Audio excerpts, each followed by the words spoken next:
Recently নাকি পুলিশের তরফ থেকে চাপ দেওয়া হয়েছে জুনিয়র ডক্টরদের উঠে যাওয়ার জন্য বা ডেকোরেটরদের চাপ দেওয়া হয়েছে জিনিস ওঠানোর জন্য। আমি ক্যাটেগরিক্যালি বলে দিচ্ছি যে পুলিশের তরফ থেকে কোনো ডেকোরেটরকে কোনো রকম চাপ দেওয়া হয়নি উঠে যাওয়ার জন্য। আমরা এই ব্যাপারটা জানার পর জুনিয়র ডাক্তারদের সাথেও কথা বলেছি এবং ওনারাও এটা বলেছেন যে ওনারা এরকম পুলিশের তরফ থেকে কোনো চাপ দেওয়া হচ্ছে এরকম কিছু শোনেননি। আমি আবার বলছি, পুলিশের তরফ থেকে কোনো ডেকোরেটরকে চাপ দেওয়া হয়নি ওঠার জন্য।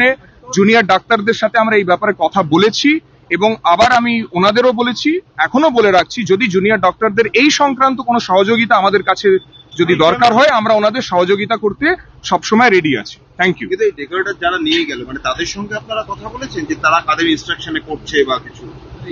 দেখুন, ওনারা নিয়ে গেছে, আমরা জুনিয়র ডক্টরদের জিজ্ঞেস করেছি ওনাদের সাথে কথা বলতে। ডেকোরেটরদের সাথে ওনারা যোগাযোগ তো করেছিলেন, তো সেটা ওনারা কথা বলছেন। ডেকোরেটরদের সাথে